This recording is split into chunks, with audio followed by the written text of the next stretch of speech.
Ladies and gentlemen, welcome to episode 6 of Living Markets with Liberty here on EBNet. There's two guests today, one old one, one new one. The old one you know very well, Mr. John Taylor, actuary and investment expert at Liberty Corporate Benefits. And then we also have Avi Sumaru, I think I've gotten that right, that should be right, who is the head of investment proposition for Liberty Corporate Benefits. Gents, welcome and thanks for joining me. Thanks for having us, Leon. Yeah. So you might all be wondering why John has a +1 today. Well, it's quite simple. I do not like Arsenal supporters. I decide who joins us on this show. John is very confident because his team won the league, unfortunately. I must admit, though, or just confirm they did lose the UEFA Champions League final. Yeah, to bring that up. But I'm simply not going to sit another 6 months having to look at John and be reminded of Arsenal as champions. So he is being banished. We're bringing Avi in. Avi is a previous Man United fan. We're not certain why he has turned to the dark side, but we will convert him back to be a Man United fan. And long may this relationship continue, Avi, as we glow in the success of Man United going forward. So welcome. The hopeful success of Man United. That's what will happen. Right, gents, nothing ever stays the same. Last year, investors were hysteric around the incredible returns that were being produced on the JSE, despite the disconnect with our economy, which was lagging significantly. I had a look this morning just to catch up through to the year-to-date numbers, and you can see this month we're down 4.5% or so. And if you look at the year-to-date, the 12-month rolling, all of a sudden we're still in double digits, but the 20% pluses have disappeared off the radar. Now, there's many reasons for that, and before we get into the reasons like the war in Iran, I just want to ask both of you individually the fact that things can turn around so quickly, right? Is it normal? And secondly, what do we learn from that in terms of our behaviors as investors and as your role as advisors to customers around their behaviors? So, John, let's start off with your wise old head. Thanks so much, Leon. When I look at the numbers, it really does tell a tale of call it almost two halves in 12 months, where over the last 12 months to the end of May, we're looking at a JSE that's given in the 20s still, 25, 27%, depending where you look. Yet when you look at the 6 months numbers, only 5% of that came in the last 6 months. And in fact, almost 10% of returns have been wiped out in the 3 months since the war kicked off, so during March, April, May now. So it tells a lot of volatility. If you were investing a large lump sum in the beginning of March and you decided to, with misfortune, to place it into the JSE, depending where you placed it, you've lost money. You've pretty much lost either a lot if you put it into resources, or you've lost a little bit if you put it somewhere else. The reality, though, is if you are a long-term regular contribution like a pension fund, like an RA, then you're probably okay, because your 1 year returns are still significantly positive and the longer term numbers are still looking very healthy. So just a little birdie told me, and it's a rumor, I'm not 100% certain, I cannot confirm this, but I'm of the belief that the editor of EBNet may have invested in gold ETFs late last year. So maybe we should have her on, along with a box of tissues, to see how she's feeling about that exercise. Avi, your view in terms of advice to customers. I mean, customers, they obviously love the good times. The bad times, they tend to react, and panic can set in. So how does that impact advice? And I think it purely depends on the individual you're talking to and the purpose of what they're investing. You were talking about the market movements. Is this normal? I mean, you've gotten whiplash just looking at how the markets have been moving over the past couple of months, actually years, if not. And the biggest thing to understand is markets are driven by sentiment. You have a lot of it being how people are feeling about a certain event. And then you have the onslaught of information coming a lot quicker and faster than it ever did before. You have false news as well that's coming around. So people are reacting and responding based on what they're seeing and what they're hearing as quick as they're seeing and hearing it, because you want to make a decision as quick as possible to avoid any potential losses. But I mean, it all depends on the philosophy that you follow as well. You could end up being the one who's actually driving the market patterns that you're seeing, or the ones who are actually driving it in the right direction. I think the biggest thing is to think through things logically before making a decision. It's not a speed to make a decision.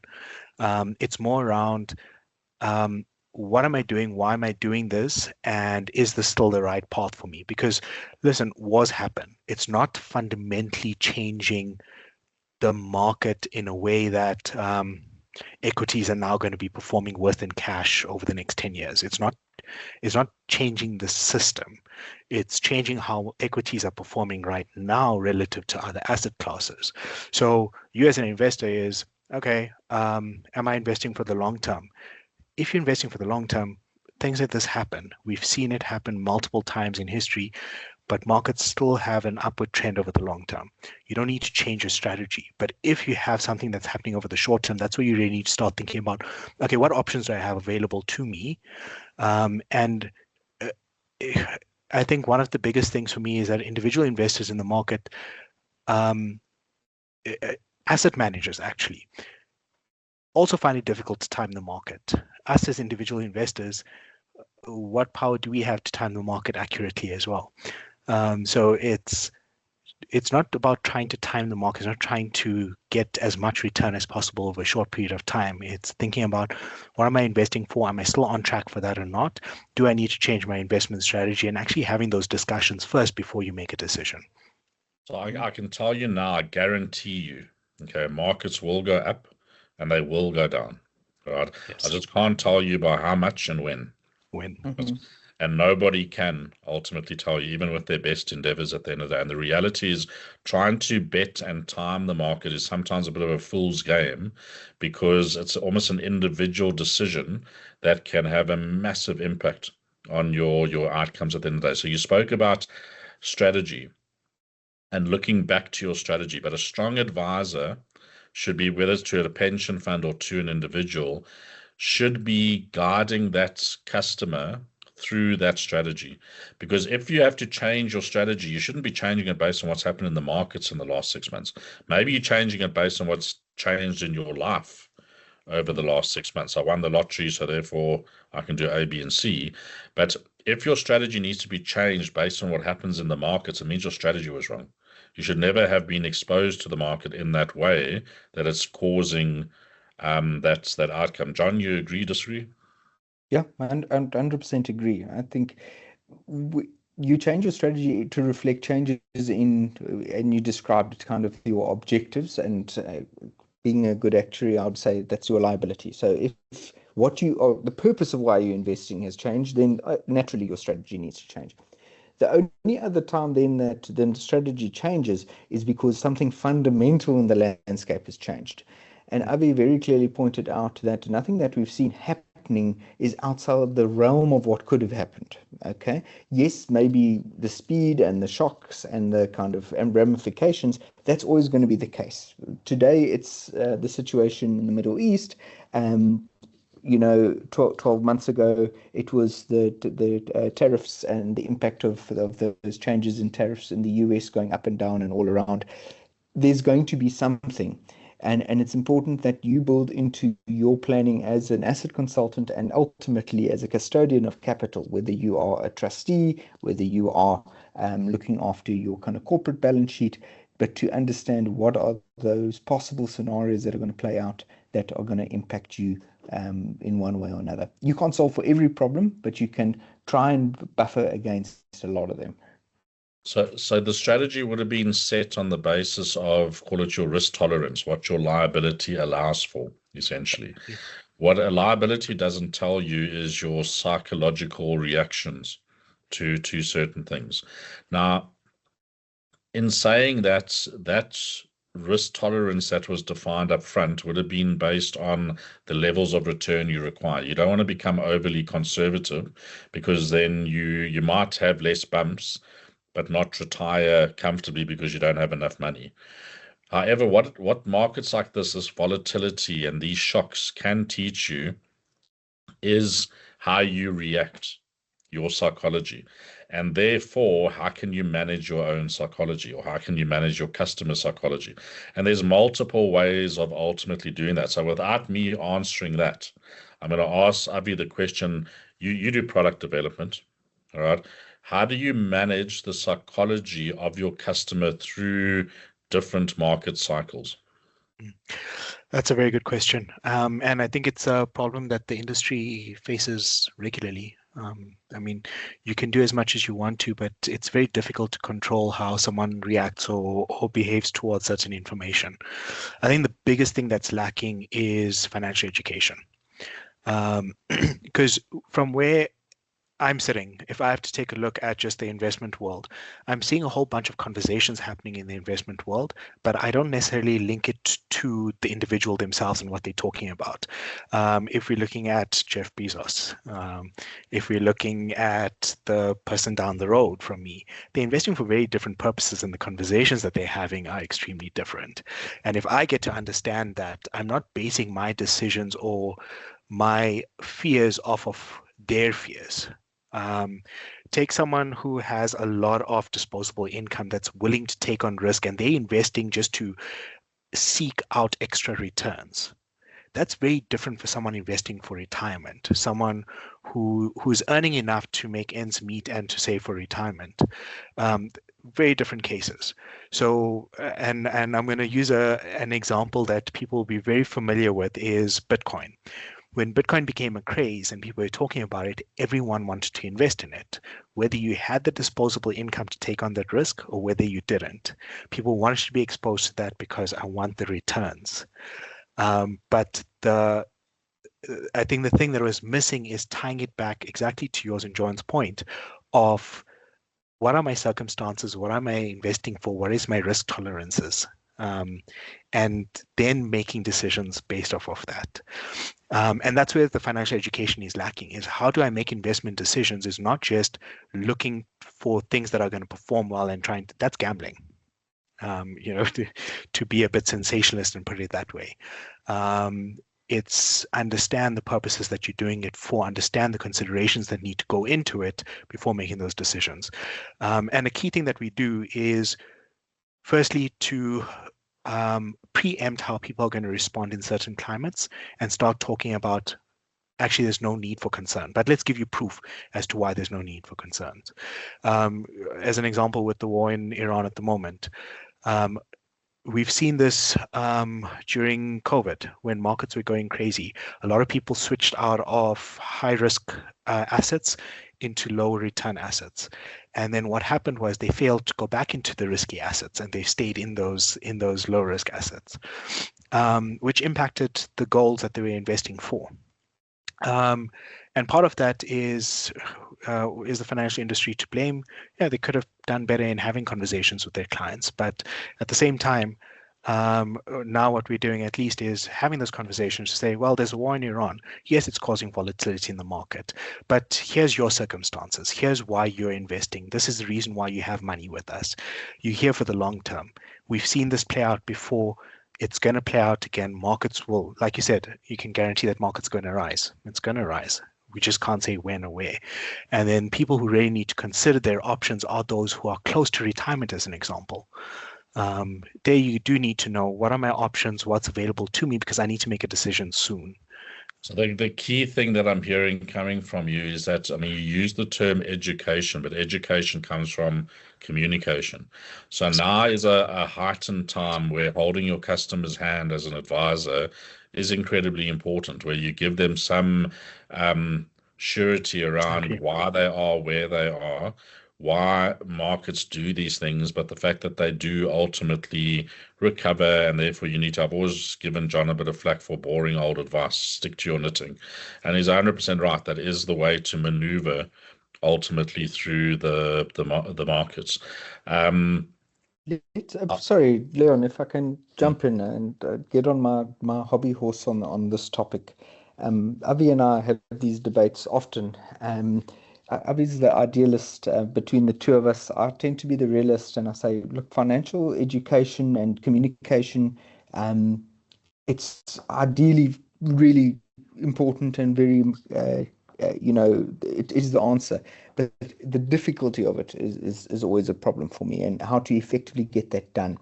So, in the spirit of the fact that we're moving, I mean, we've long since moved into a TCF outcomes world, but the Kofi bill is rapidly becoming act, or at least so my compliance officer tells me. And what's really important there is when we look at it through the lens of saying, how do we design products? How do we, as custodians of capital, and I talk about this agency problem that trustees and consultants have got, because you are not just dealing with your money, you're dealing with other people's money. And that fiduciary nature then, makes it important that we build in certain nudges and product designs that encourage the right behaviors to happen along the way. And that's more than just education. That's designing products in a way that in treating customers fairly, you're actually guiding them to the right outcome. And that's what the defaults and that's what the policyholder protection rules and that's what all of these things have been designed to nudge us in the right direction on. It's incumbent on us as advisors, as consultants, as boards of trustees, as custodians of capital in whatever way we are, to think very clearly about what incentives and motives and reactions we evoke out of members and the retail customers, if that's the business you're in making these decisions along the way. EBNet is proud to bring you top quality content from experts across the financial services industry in South Africa and internationally for free.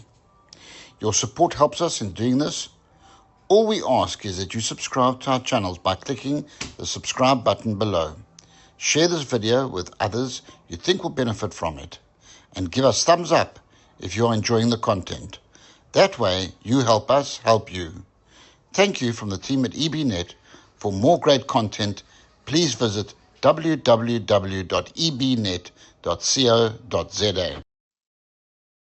Psychology is 90% of the game as far as I'm concerned. And Yep. when we talk about that, and we talk about product development to me, whether you're doing it in-house and creating a product that you then sell, or whether you're advising a client and helping them create their own product, it's the same principles that ultimately go into it.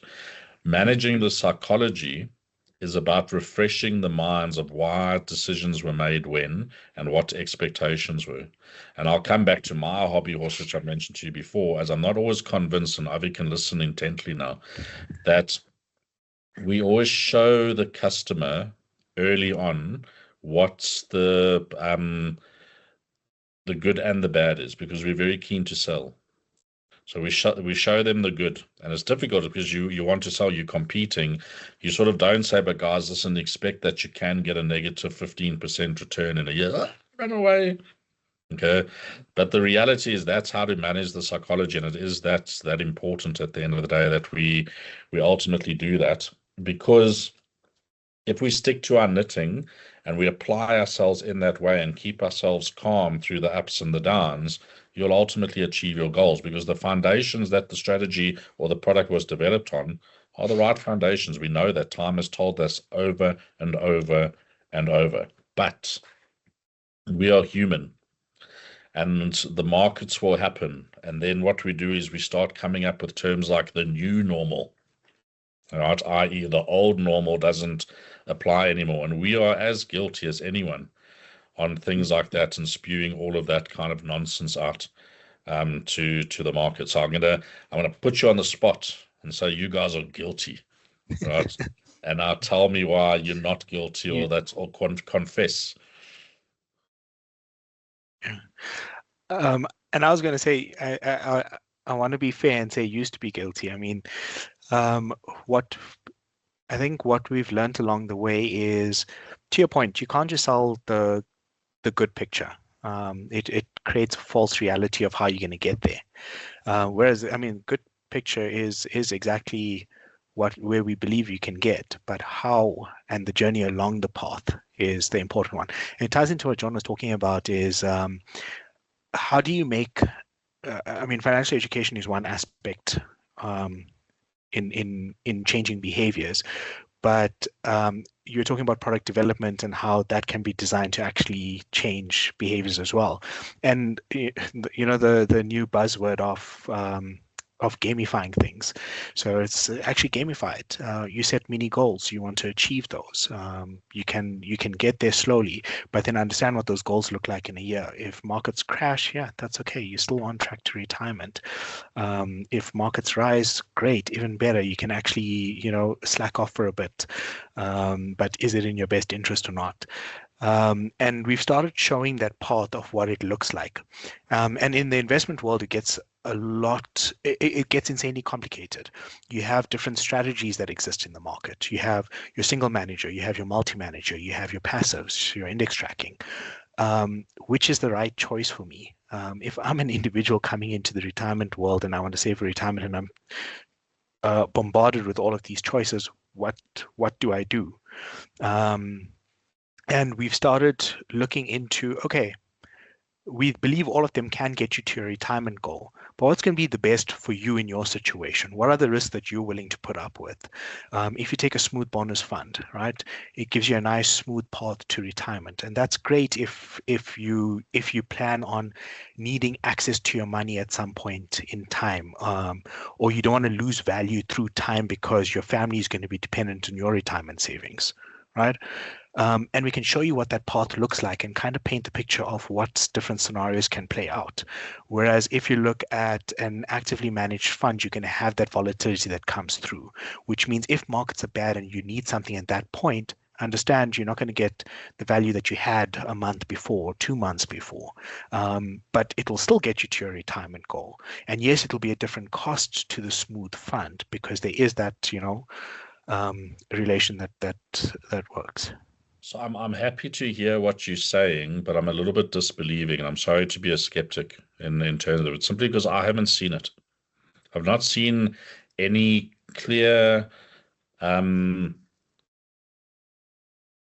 what's the right word? Any clear activity to try to manage psychology in the product development and product sales cycle, if I could put it that way. So I'm going to park that. And Avi, take it on board. You're welcome to, in the future episodes, come and prove me wrong. Very happy to do that because it's worthwhile the market seeing that and learning from things like that. But let's move on to John and give him his opportunity to confess. Yes, and yeah, I'll confess, I won't even say that I used to or anything like that. At the end of the day, we're in a competitive market environment, and rightly so. I think everybody must stand on their own 2 feet, and part of the TCF outcomes is that you should be able to switch between providers. So that implies a competitive market. To that end, it links back to, again, my hobby horse, those TCF outcomes, where we talk to products must operate and provide performance in a way that has been described to the customer. So in other words, the product performs as intended. And that talks a little bit to describing what the good, the bad, and the ugly might look like at the end of the day. And because of the fact that we've highlighted markets are multifaceted beings, they don't just operate based on one variable. There are lots of variables that play at the same time, and they all behave a little bit differently in relation to each other. You end up in this situation where it's very difficult to unpack to a client every possible way that things can pan out.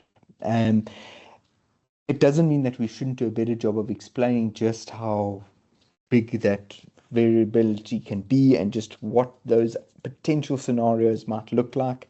And I think it goes a little bit further than what we've spoken about in the past, which is to say, a good job for us is, instead of telling somebody that the number we expect you to generate at the end of the day is 10 million rand in 2035, and whether that's a lot or a little, who knows.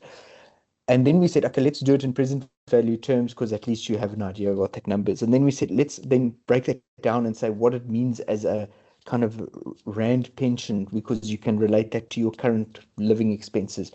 And we kind of taking baby steps towards the answers. And then we said, let's do an optimistic kind of high road scenario and a pessimistic low road scenario. And that gives you an idea of the variability. It goes a bit further than that because these things are not independent of each other. You have to take into account that the way inflation, which affects your liability and your cost of living, is going to play out, is linked, but not directly linked and not perfectly linked to how those investment outcomes are going to play out. So I don't have an answer. I'm saying we need to do more. So I think that's right, and I think it's possible to do more. And I know that it's difficult, but again, it takes a little bit of a leap of faith to say, okay, I'm going to be vulnerable, and vulnerability is always a challenge. But behind vulnerability, I believe that's where ultimately success comes from. So I'm going to challenge the thinking a little bit, maybe for you to think about, or you're welcome to comment. There's a cancer in our system. Right, and it's a cancer that I need to confess on, having been one of the architects of the first ever performance surveys in the market, where you compare peers versus peers. And the implication of that, even though it was already endemic within the market, is that when designing products, we design it with one eye on who we're competing with, not necessarily with both eyes on what's the best possible outcome for the customer. So if you think about it, and I'm just using this as an example, and you can disagree with me or not, whatever. We've got 300 listed stocks. Obviously, only about 60 or so are truly accessible, especially for bigger asset managers. You've got over 10,000 privately registered companies out there. So your base, or your opportunity base outside of the listed markets, is massive. Yet only 2.5% of pension fund capital is invested in private markets. Seems a bit strange, right? Now, if you design a product and you apply that thinking, you can say it helps diversify. It gives you another source or opportunity within the market. I'm sure when you had to model that in some way, as the actuaries do, you're not coming out at 2.5% as an exposure within your fund. Probably a lot more than that, as multiples thereof, but we won't go much more than 2.5% because we're worried about those we're competing against. And that's also a challenge that I think we sit with in terms of I almost want to say our own honesty as advisors to do the very best for the customer. Now, that doesn't mean we should be shot because of it. It just is a reality, and the customers themselves are equally guilty, because the first thing they ask is, show me the survey. Yep. Right, but that's the unintended consequence. That is the consequences. You get that kind of behavior where, and I've spoken about this before, that if you sit as a board of trustees, you get a little bit of comfort, I think, rightly or wrongly, from knowing that you are delivering better than the average, or you're delivering something that is comparable to what's out there. And you can say, yeah, I'm a good custodian of capital. And there's something about that. But it does encourage a lot of kind of group thinking and a lot of kind of herding towards a central point. I guess it talks to a couple of things, particularly when we talk private markets, and you and I have spoken, Leon, about private markets once or twice before. The extent to which we can unlock capital, which is desperately needed in infrastructure in particular, talks to a lot of kind of developmental goals, but it also talks to creating slightly less correlated ways of accessing returns. And in particular, in a market that has become so concentrated. I mean, you described it perfectly. I also kind of talk about the fact you've got how many collective investment schemes in the market. I think there's over 1,000 now registered unit trusts, chasing kind of after the same 60 shares and a couple of government bonds out there.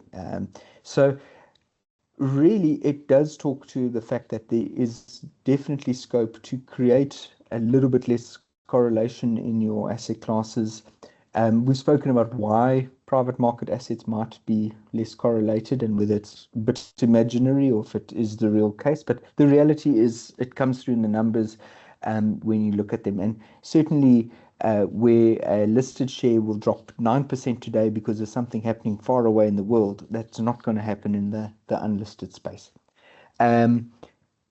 What's important for me then is that we make, and I think there are concerted efforts from lots of stakeholders, and the noise will continue to grow louder, that pension funds need to not just talk about ESG and infrastructure, but really actually dive into these private market assets. And it doesn't have to always have the ESG lens. I mean, that's just part and parcel of your process and philosophy.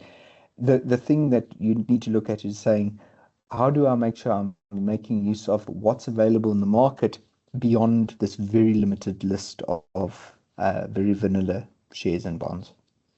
So it's funny you say all of that. You talk about sustainability, ESG. So for a customer that I advise that wants to implement a sustainable investment philosophy across their assets, they asked me to unpack how they could do that. What are all the different things that they could do? So I started off everything from how they could act around asset allocation and through to their selection of asset managers, through to their involvement with proxy voting, shareholder activism, through to use of different asset classes, impact investment, all the way through to reporting, communication. I literally unpacked an entire matrix of the different things. And even in that discussion, it was still, well, how far do the competitors go? So it's hell of a difficult to ultimately get away from. But anyway, we can exhaust this topic. I mean, the reality is we know markets go up and down. We were very happy last year. Realism has hit for good or bad reason, and now we're feeling the downside of it all. Key thing is don't panic. If you're needing to change your strategy, we maybe need to change your advisor. But otherwise, it's about looking back to why you set your strategy to give you comfort that things will improve and get you back ultimately on track. In fact, you are on track. It's just part of the journey that you're on.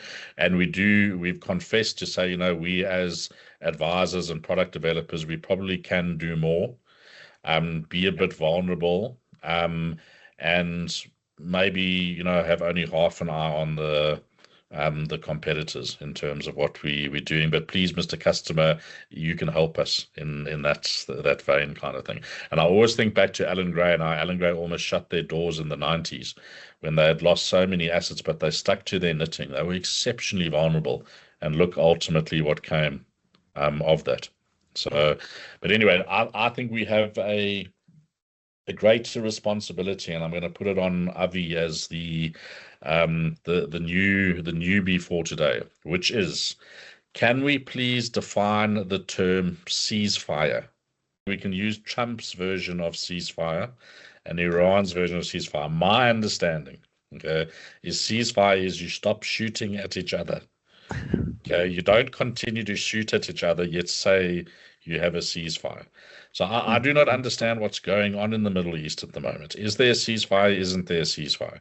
They say there's a ceasefire, but then they're shooting at each other. So in the meantime, no one knows what's going on, and our markets are doing what they're doing. That's my take on it all. And that's where my thinking was going in terms of the markets, because the ceasefire for me is when I have some clear view or some certainty of what's going to be happening, or some clear vision or comfort in what tomorrow is going to look like, and not having that unknown. For me, that's a ceasefire. Not okay. I've heard someone say that they're going to stop this, and there's still tension and confusion and arguments happening. Yes, there may no longer be actual shooting, but there's still political arguments going on. That's causing a lot of uncertainty in the market. And I've always had that view of the market because, I mean, product. I'm always thinking about the product at the end of the day and our customers. So I think it's more just surety of, okay, do we know what's going to happen? Is there going to be more peaceful conversations come tomorrow, and we have a clear view of, well, the US is going to get their oil from next month, and things should start reaching a level of normalization, not new normal, just normalization again. Well, Trump just announced that he's about to take over an island in the Strait of Hormuz. So, John, do you think we're going to get any of that certainty anytime soon? Leon, yeah, I mean, coming back to what a ceasefire is, a ceasefire doesn't mean that we agree. It says we agree to stop shooting each other while we figure out how we agree on everything else. Um, and that seems to be where we're stuck, is kind of a ceasefire comes into effect. We try to see that the US and Iran and various parties attached to either side try to come together to negotiate, whether in good faith or not. I guess that's the difficult bit. And the reality is that we're not seeing them get to a point where they can agree on some of the fundamental differences that the two parties have. So no, I unfortunately don't see a quick resolution. We're now 3 and a bit months down the line from where it flared up properly at the end of February. So yeah, the best I can hope for at this stage is we get to a point where there's a proper ceasefire that is holding. I think it's going to take a lot longer to get to a treaty that actually ends hostilities properly, because both sides have just too much to lose at this stage. You say both sides, but if you think about it, it's more than that, because It's more than that. those two There are lots sides of might players. decide to go reload for a little bit, but then Hezbollah and Israel have a go at each other as a proxy for the next while to fill the gap and keep the news flow And that's going. And and then that's the difficulty, is that this isn't just a two-way story. There are lots of proxies and allies and the like going on. So the reality is, and the reason I raise it is that we don't know the answers of what's going to happen when. Okay, and it's Yeah. impossible because Avi, you also mentioned the fake news these days. What do you believe? What don't you believe? And all the rest. But strap yourself in. Okay, there's absolutely no cause to say that things are suddenly going to return to normal anytime soon, if we could put it that way. So all of the things that we're talking about in terms of referring back to why you set your strategy, um, communicating with customers, diversifying as much as you can. These are all the solutions to the current turmoil that we find ourselves in. Last year was easy. Pile in, have fun. Okay. Yep.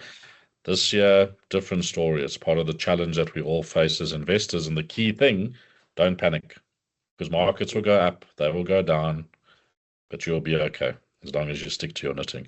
So, guys, on that note, right, we have run out of time. I wanted to talk about passive versus active investing, but Avi and I will get to do that in future episodes. Before I close off today, John, you have been an absolute champion.